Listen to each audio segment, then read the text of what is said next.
এতদিন যা ভেবে ভয় পাচ্ছিলাম তাই মনে হয়ে গেল। যাই, সময় নষ্ট না করে কবিরাজকে ডেকে নিয়ে আসি। আমাকে মেরো না বৌমা, আমাকে ছেড়ে দাও। আমি একা কিছুই করিনি, ছেড়ে দাও আমাকে। তোকে ছেড়ে দেব? ছাড়, ছাড় বলছি ওকে, তা না হলে এক্ষুনি জ্বালিয়ে দেবো তোকে। আমাকে আর কত জ্বালাবি? জ্বালা, আমি ভয় পাই না। ওরা দিনের পর দিন মানুষকে ঠকিয়ে যদি ভয় না পায়, তাহলে আমিও আর ভয় পাই না। কি হচ্ছে এখানে? এসব কি? আমার মেয়ের একই অবস্থা। আপনাকে এখানে কে ডেকেছে? একটা পাগল বলো তোমরা নাকি আমার মেয়েকে মেরে ফেলবে। ওনার মেয়েকেও মেরে ফেলেছো। সত্যি বলেছে, তোমার মেয়েকেও মেরে ফেলতো, যেভাবে আমাকে মেরেছে। কি বলছিস এসব তুই মা? আমি তো কিছু বুঝতে পারছি না। বেশ, শুনুন তাহলে সবাই। ততক্ষণে গ্রামের সব লোক চলে এসেছে।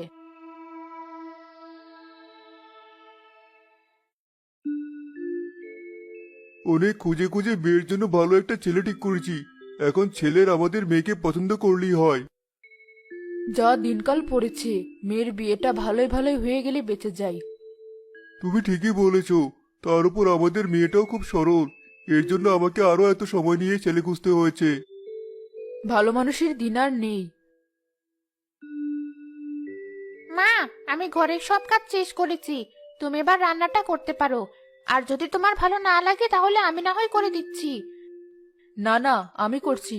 অনেক কাজ করেছিস তুই মা। এবার গিয়ে নিজের একটু যত্ন নে। সব ঠিক থাকলে কয়েকদিনের মধ্যেই তোর বিয়ে। আমাকে পর করে দিতে তোমরা দেখছি উঠে পড়ে লেগেছো। দাও পর করে আমাকে, একেবারে চলে যাব। তখন বুঝবে কেমন লাগে। এখন তো আমাকে পালতে খুব কষ্ট হচ্ছে তোমাদের, তাই না?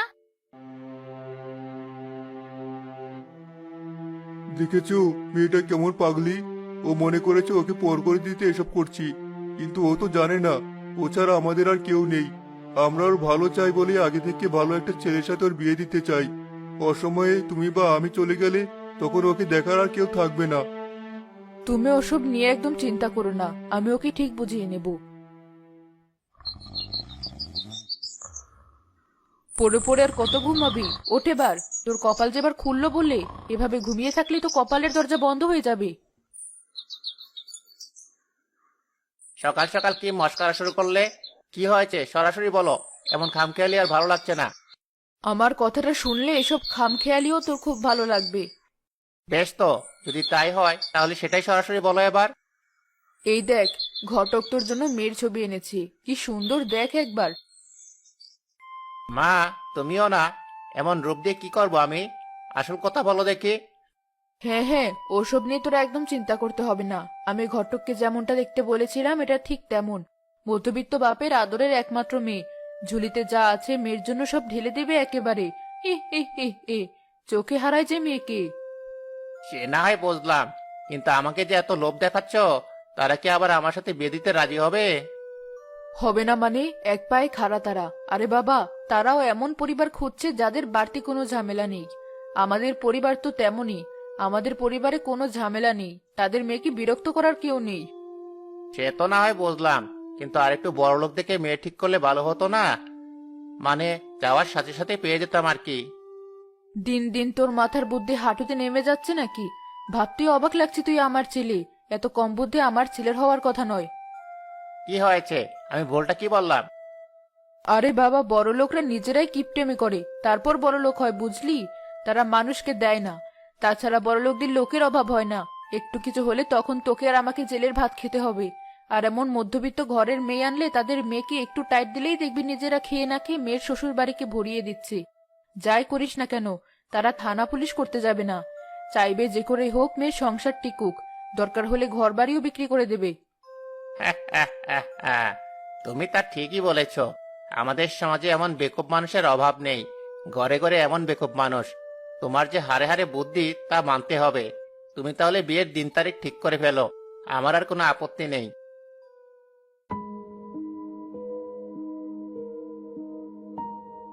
বাবা, আমার একটি মাত্র মেয়েকে আমি তোমার হাতে তুলে দিলাম। তুমি আমার মেয়ের খেয়াল রেখো।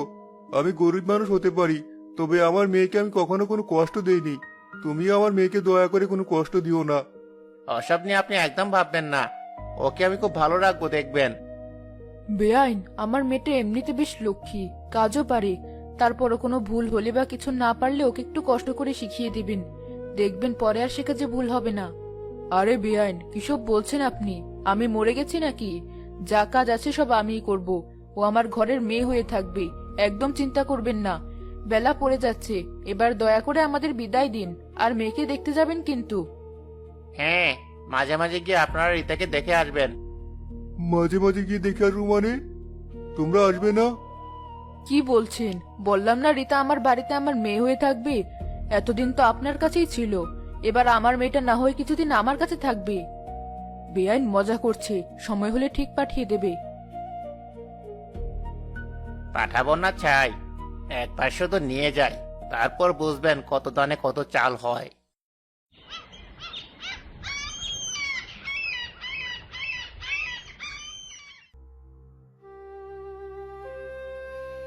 কি বৌমা, এখনো ঘুমালে চলবে? ঘরের কাজ করতে হবে না? এই তো গতকালই তোমার মা বললেন সব কাজ নাকি পারো তুমি, খুব লক্ষ্মী। কই? এই যে বলো মা, ওসব তো বলেছে মেয়েকে ভালো একটা ছেলে গায়ে চাপানোর জন্য। অবন ঘরের মেয়েকে কি আর আমার মতো ভালো ছেলে এমনি বিয়ে করবে? তাই ওসব বলেছে। না না, আমার বাবা মা বানিয়ে কোনো কথা বলেনি।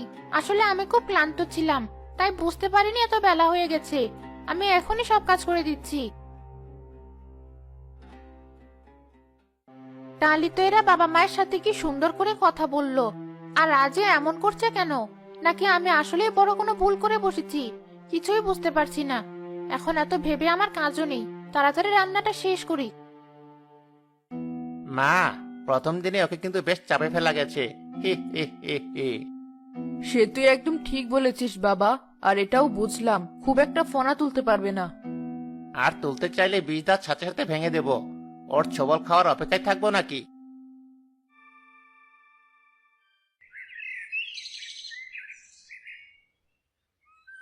মা, খাবার হয়ে গেছে, আপনারা খেতে বসুন। এই যে বৌমা, শোনো, আমরা কিন্তু কোনো যৌতুক নেইনি, কিন্তু আমাদের সমাজে একটা নিয়ম আছে, মেয়ের বাবা মাকে মেয়ের ঘর সাজিয়ে দিতে হয়। ফোন করে বলে দিও তোমার ঘরের সব যেন এসে কিনে দিয়ে যায়। কেমন ফকিরের করে আমাকে বিয়ে করালে মা? এসব কথাও বলে দিতে হয়? আমরা কোনো যৌতুক নেই।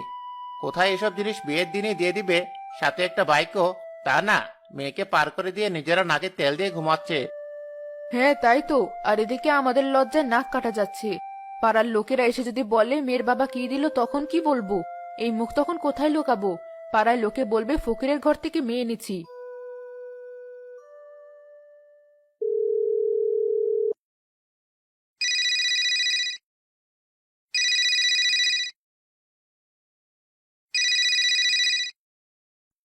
এই দেখো, প্রীতমা ফোন করেছে।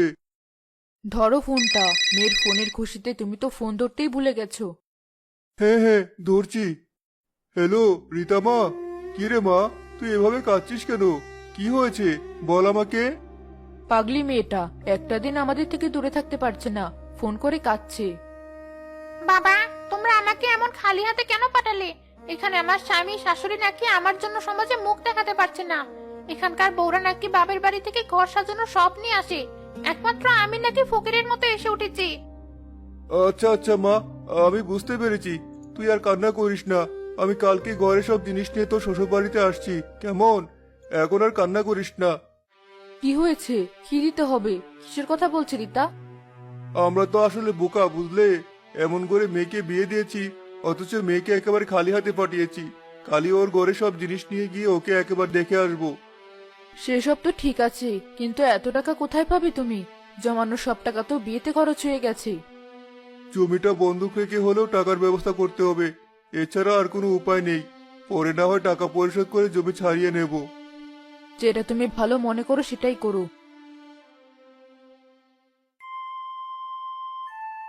হে হে হে হে। আমরা যা চেয়েছিলাম তাই কিন্তু হয়েছে মা। হ্যাঁ, এভাবেই আমাদের প্রতিটা পরিকল্পনা বাস্তবায়ন করতে হবে।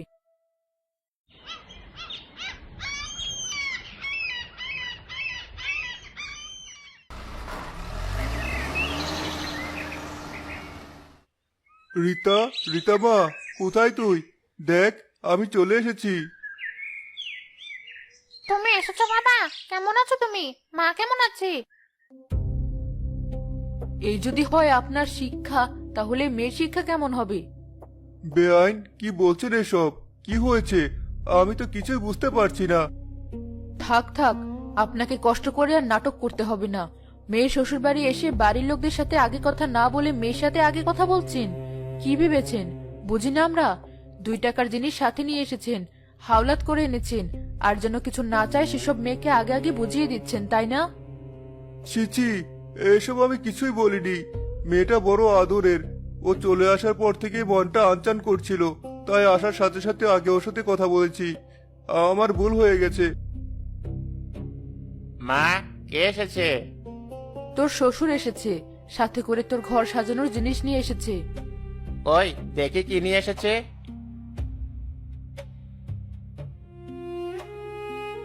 একই, এত সব সস্তা কাঠের জিনিস। মান আর থাকলো না।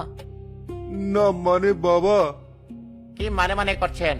আরে, আপনি কি আমাদের আপনাদের মতো ছোট লোক মনে করেছেন? শুনুন, আপনি এগুলো নিয়ে এসেছেন বলে নিজেকে খুব বড় কিছু একদম ভাববেন না। আমাদের সমাজের নিয়ম বউয়ের বাড়ি থেকে ঘর সাজানোর জিনিস দেওয়া। সে কথাই আপনার মেয়েকে বলা হয়েছিল। তার কাছে বা আপনার কাছে চাওয়া কিন্তু হয়নি। তাই বলে এসব কাঁঠাল কাঠের জিনিসপত্র নিয়ে চলে আসবেন? আসলে বাবা, ঘর সাজানোর জিনিস তো এগুলোই। তাছাড়া এগুলো সব শাল কাঠের জিনিস। আবার ছোট লোকের মতো কথা বলছেন? এগুলো যদি ঘর সাজানোর জিনিস হয়, তাহলে ফ্রিজ, টিভি, এসি ওসব কি রাস্তা রাখার জিনিস? আমি আমি আসলে বুঝতে পারিনি। এগুলো আস্তে আস্তে সব কিনে দেব। হ্যাঁ, তা তো দিতেই হবে। ব্যবহার তো আপনার মেয়েই করবে, তাই না? আর শুনুন ভাইয়া সাহেব, এরপর কোনো জিনিস আনলে ভালো জিনিস আনবেন, আমাদের ঘরের সাথে মানাবে তেমন জিনিস। বৌমা, তোমার বাবাকে বলো কুলিদের সাথে সব জিনিস ঘরে তুলে দিয়ে যেতে। আমার বাবা কুলিদের সাথে এগুলো ঘরে দিয়ে আসবে? তো কে আনবে? আমরা কি ফকির যে তার আনা জিনিস আমরা নিজেরা ঘরে তুলবো? আচ্ছা, কোনো সমস্যা নেই, আমি তুলে দিচ্ছি।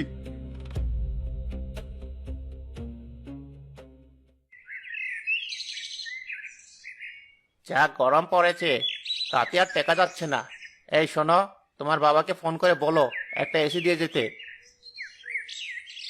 শুধু এসি হলে চলবে না, একটা ফ্রিজও লাগবে। সেদিনই তো বাবা কত জিনিস দিয়ে গেল, এখন আবার এসব কেন? এগুলো তো আপনাদের দরকার, আপনারা কিনে নিন। দেখেছিস বাবা, 2 দিন যেতে না যেতে মুখে মুখে কথা বলা শিখেছে। এই, কি এমন দিয়ে গেছে তোর বাপ? এই তো পচা কাঠের কয়েকটা জিনিস। মেয়েটার জন্য মনটা কেমন করছে। মনে হচ্ছে ওর কিছু হয়েছে। আমারও কেমন লাগছে। তুমি ওকে একটা ফোন করো। বাবা ফোন করেছে, দয়া করে একটু চুপ করো। হ্যাঁ বাবা, বলো। এত বড় সাহস তোর! বাপ ফোন করেছে বলে আমাকে চুপ করতে বলিস? দাঁড়া, দেখাচ্ছি মজা। ছাড়ো, ছাড়ো বলছি, আমাকে মেরো না। দে আচ্ছা করে, খুব মুখ চালানো শিখেছে। রিতা, রিতা মা, তোর কি হলো? মেরো না, মেরো না আমার মেয়েটাকে। ফোন হাতে নিয়ে তুমি এসব কি বলছো? রিতা কি বলছে? আমার কাছে দাও দেখি। হ্যালো। আমার খাবি, আমার বাড়ি থাকবি, আবার কিনা আমার মুখে মুখে কথাও বলবি? এই বাড়িতে থাকতে হলে আমার আর আমার মায়ের কথা মতোই থাকতে হবে, বুঝলি? এসি, ফ্রিজ তাড়াতাড়ি তোর বাবাকে আনতে বলবি। এ কেমন বাড়িতে মেয়েকে বিয়ে দিলে, যারা কিনা ঘরের জিনিসটার জন্য আমার মেয়েকে মারছে? এসি আর ফ্রিজ চাইছে। এত টাকার জিনিস আমরা কোথা থেকে দেব? একটা জমি ছিল, তাও তো বন্ধক রেখে দেওয়া হয়েছে। দরকার হলে জমি বিক্রি করে মেয়ের জিনিস দিয়ে আসবো, তাও আমার মেয়ের এই কষ্ট আমি সহ্য করতে পারবো না। আমি এখনই যাচ্ছি মোড়ল মশাইয়ের কাছে। বাবা মা মনে হয় সব শুনতে পেয়েছে, কষ্টও পেয়েছে অনেক। আমি যে একটু ফোন করে সান্ত্বনা দেব সে উপায়টুকুও নেই।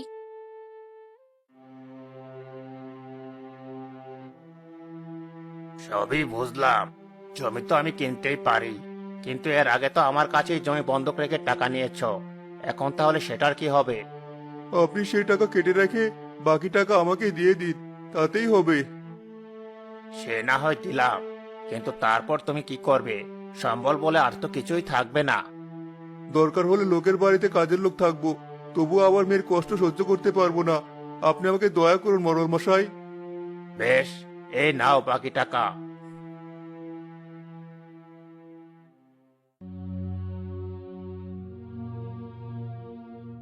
বাবা, তুমি এই লোভীদের কথা শুনে কেন এসব নিয়ে এসেছো? এত টাকা কোথায় পেলে তুমি? চুপ কর রিতা, নিজের শ্বশুর বাড়ির শোকের সম্পর্কে এভাবে কথা বলতে শিখেছি তোকে আমরা। ক্ষমা করবেন বেআইন, আমার মেয়ের হয়ে আমি আপনাদের কাছে ক্ষমা চাইছি।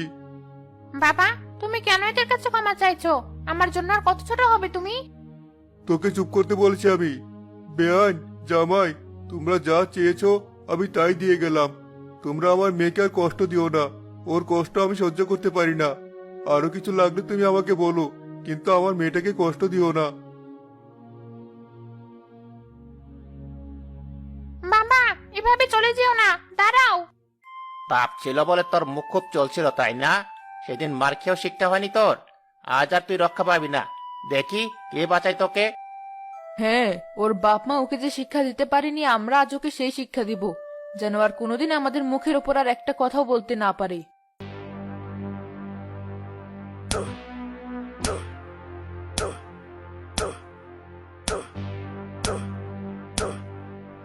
অজ্ঞান হওয়ার নাটক করছে, দেখেছিস? না না মা, মনে হচ্ছে আসলে অজ্ঞান হয়ে গেছে। এই ওঠ, ওঠ বলছি।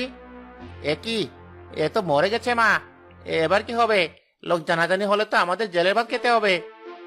ওকে তাড়াতাড়ি রান্নাঘরে নিয়ে চল, গায়ে আগুন দিয়ে দি, তারপর সবাইকে বলবো রান্না করার সময় গায়ে আগুন লেগে মরে গেছে। হ্যাঁ হ্যাঁ, একদম ঠিক বলেছ। আমার মা আমার মৃত্যুর কথা শুনে সাথে সাথে মারা যায়। আমার বাবা পাগল হয়ে রাস্তায় রাস্তায় ঘুরে বেড়ায়, কিন্তু সে আমাকে দেখতে পায়, আমার কষ্ট বোঝে সে। এক নিমেষে ওরা মা ছেলে মিলে আমাদের পরিবারটাকে শেষ করে দিয়েছে। আমি এর বিচার চাই, আর কিছুই চাই না। আমি তোমাকে কথা দিচ্ছি মা, আমি তোমার বাবার দায়িত্ব নিলাম। আজ থেকে তার দেখাশোনা আমি করব। আর ওদের বিচার আমরা করব। মা ছেলেকে মেরে পুলিশের হাতে তুলে দেওয়া হয়। আমরা ভুল করেছি, আমাদের ক্ষমা করুন। সংসারের বদলে আমি ব্যবসা করেছি, বিয়ে নামে ব্যবসা করেছি। আমি আমার ভুল বুঝতে পেরেছি, আমাকে ক্ষমা করুন। আমার আর কিছুই চাওয়ার নেই, এবার আমি আসি। চলে গেছে, আমার মেয়েটা চলে গেছে।